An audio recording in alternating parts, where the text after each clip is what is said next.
Maybe you are lying awake at 3 in the morning, staring at the ceiling, wondering what happens when the last breath leaves your body. Maybe you've walked past an empty room in your house today, the chair where your partner used to sit, and the silence there felt heavy against your chest. Or perhaps you've recently received health news that makes the road ahead feel suddenly, painfully short. This fear isn't a sign of weakness. It is proof of how deeply you have loved this life. But if you are carrying the weight of uncertainty about tomorrow, this video is for you. Welcome to Buddha's path to peace. Today, we aren't going to talk about death as a terrifying end. We are going to explore why the Buddha saw death as a teacher, and why the truth of passing away might be the only thing that can bring you true, lasting comfort. In our modern world, we are taught to hide aging and death. We use creams to hide wrinkles, distractions to numb the ache, and busyness to avoid the quiet questions. Society tells you, don't think about it, just stay positive. But the truth is, the more we push death away, the more it haunts us in our quietest moments. I want to tell you something. Grief is not a problem to be solved. Fear of the end is simply love with nowhere to go. You don't need to move on or get over it quickly. That hollow feeling in your heart when you think of impermanence, it's what the ancients called the awakening of the soul. Death is not a malfunction of life. It is a mystery to be understood. When you finally stop fighting the reality that everything changes, a strange thing happens. The burden of trying to hold it all together falls from your shoulders. You are not alone in this fear, for every one of us is on the same boat, drifting toward the same shore. The Buddha spoke of a core concept, Anicca, or impermanence. Think of your life as a river. You see the same river every day, but the water flowing through it is never the same from one second to the next. No one can step into the same river twice. Why is impermanence actually good news? There are 3 layers to this logic. First, impermanence means your current pain is not permanent either. The loneliness you feel today has an expiration date. Second, because death exists, life becomes vivid. Think of a plastic rose versus a real one. The plastic rose lasts forever, but it has no soul. The real rose is breathtaking precisely because it knows it will fade. Third, in the Buddhist view, death is not disappearing into nothingness. It is like taking off an old, worn-out coat because it no longer fits, so you can put on something new. Energy does not die. It only changes form. Here is your takeaway. Death is not the enemy of life. It is the very thing that gives life its beauty. There is a story that has comforted millions for over 2,000 years. It's about a woman named Kisa Gotami. She had just lost her only son, the light of her life. Mad with grief, she carried his small body from house to house, knocking on doors, begging, "Please, give me medicine to wake my boy." The neighbors looked at her with pity. They said, "Kisa, he is gone." But she wouldn't listen. Eventually, she found the Buddha. He looked at her with the kindest eyes in the world and said, "I can help you, but first bring me a handful of mustard seeds from a house where no one has ever died." Kisa felt a surge of hope. She ran to the first house. "Do you have mustard seeds?" "Yes. But has death ever touched this home?" The owner sighed. "The living are few, Kisa, but the dead are many."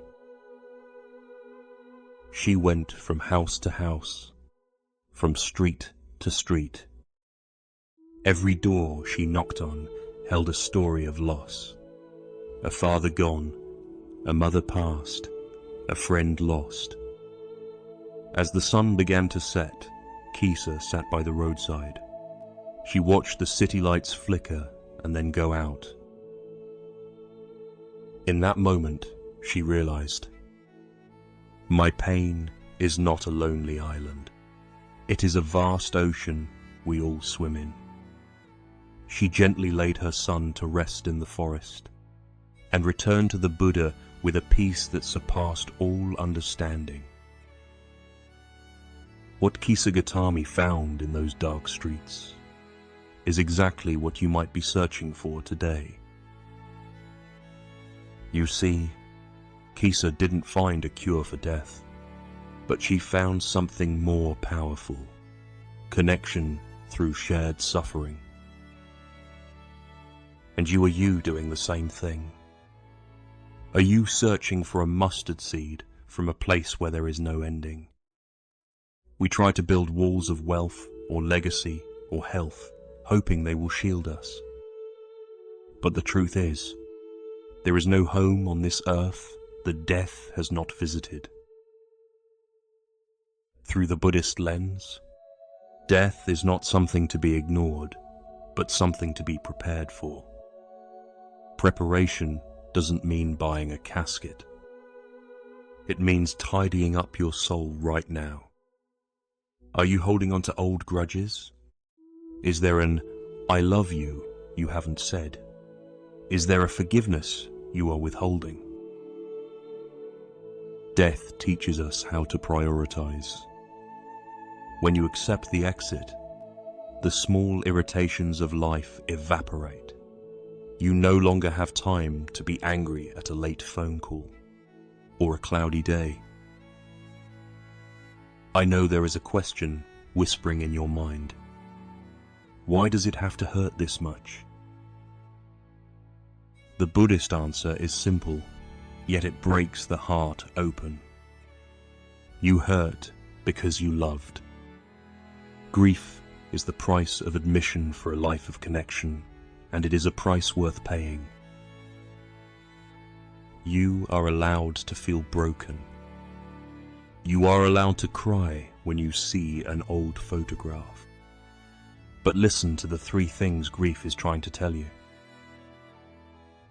The first, I am here to remind you that your life had meaning.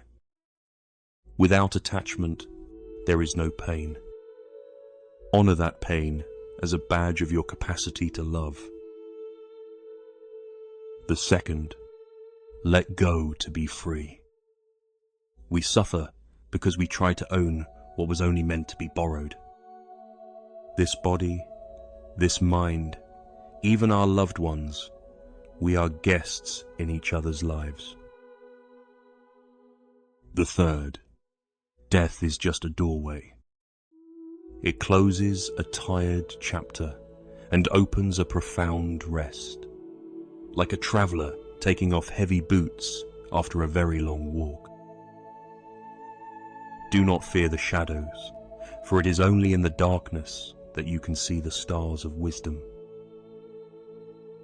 Before we finish today, I want to give you a small practice to soothe your spirit whenever the fear of the end visits you. You don't need to be a Buddhist to do this. Sit comfortably, let your shoulders drop. Place your hand over your heart.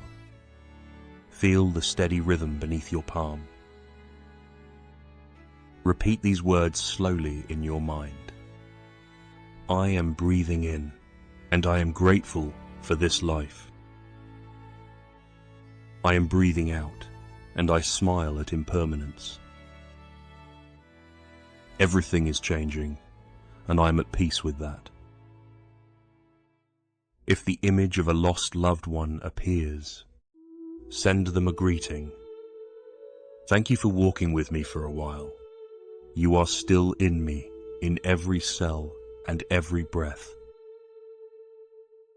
Every day, take 2 minutes to practice letting go. Not a morbid death, but a release of tension so you can live more fully in the now. That is all.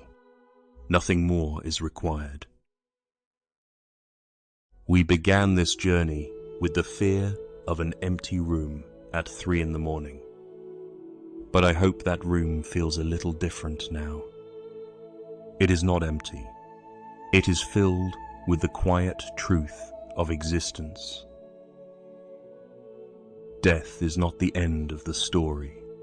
It is just the period at the end of a sentence that allows a new one to begin. When you stop running from death, you finally start living. Thank you for allowing me to walk with you through these deep waters today. May you find light even in the shadows of your heart. May you find peace on the path. If these reflections brought you even a small sense of relief, I would love to hear your thoughts in the comments. We learn from one another, and your presence is a gift to this community. In our next episode, we will explore a very specific and tender pain, losing a close friend in later life, a Buddhist reflection. We will talk about how to say goodbye to the souls who shared our youth. If you are seeking more comfort for your loss, please visit the playlist Buddhist Wisdom on Grief that I've prepared for you. Until next time, stay peaceful and stay present.